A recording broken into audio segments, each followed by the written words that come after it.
आज राजमाता विजयाराजे सिंधिया की 100वीं जयंती है।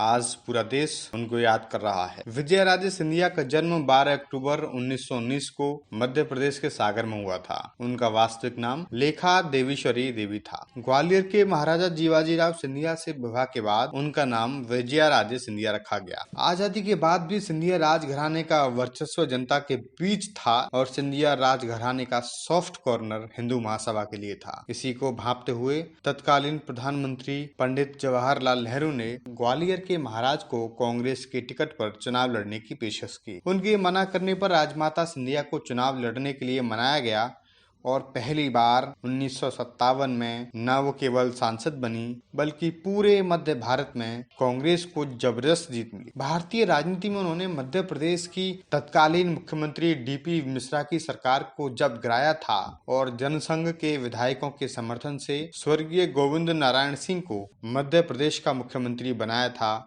तभी से लोग राजनीतिक तौर पर राजमाता की ताकत का एहसास करने लगे थे। उन्हें लोग राजमाता के नाम पर अवश्य जानते थे, पर जिस दिन उन्होंने तत्कालीन कांग्रेस की सरकार पलटी थी और गठबंधन की सरकार बनाई थी, उस समय लोगों ने कहना शुरू कर दिया था कि अब राजमाता विजयाराजे सिंधिया जनसंघ की सदस्यता ग्रहण कर लेंगी। और हुआ भी यही। राजमाता ने जनसंघ की सदस्यता ग्रहण की। धीरे धीरे राजमाता जनसंघ के नेता के तौर पर पूरे देश में जानी गई। भारतीय जनसंघ को एक सशक्त महिला नेत्री मिली।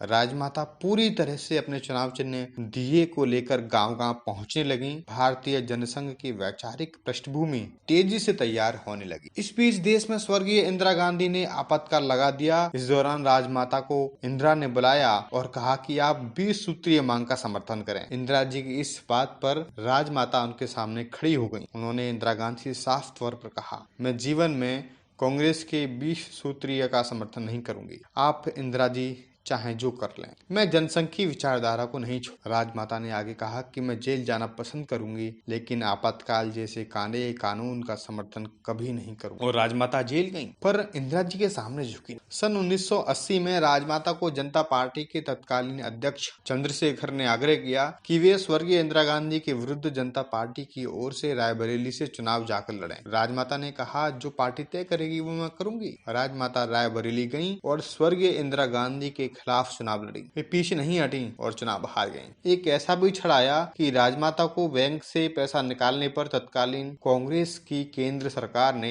आपातकाल में रोक लगा दी थी। राजमाता ने विश्व हिंदू परिषद के तत्कालीन महासचिव अशोक सिंघल को विश्व हिंदू परिषद के लिए 1 लाख रुपए दान देने की घोषणा कर दी। वे जेल चली गयी। आपातकाल हटा और राजमाता जेल से बाहर आई तो उन्होंने अशोक सिंघल से कहा कि मुझे अशोक जी आपको 1 लाख रुपया देना है, लेकिन मेरे खाते पर लूट लगी, मैं खाता ऑपरेट नहीं कर सकती। अतः आप एक काम करें, यह मेरी हीरे की अंगूठी है, इसे कहीं देकर 1 लाख रुपया ले लें। यह बात मैं इसलिए कह रही हूँ कि मैंने आपको वचन दिया था। स्वर्गीय अशोक सिंघल ने कहा कि राजमाता जी, आपका इतना कहना ही हमें प्रेरणा देता है। इसी बीच उनकी बेटी यशोधरा राजे ने कहा कि अम्मा, आप ये क्या कर रही हैं? यह तो आपकी अंगुली में महाराज साहब की निशानी है। आप चिंता नहीं करें, हम विश्व हिंदू परिषद को ये राशि दे देंगे। इस पर राजमाता ने यशोधरा से कहा कि वचन की प्रतिबद्धता मेरे लिए पहले है, इसलिए मैं यह आग्रह कर रही हूँ। उन्हें एक बार जनसंघ का राष्ट्रीय अध्यक्ष बनाने की दृष्टि से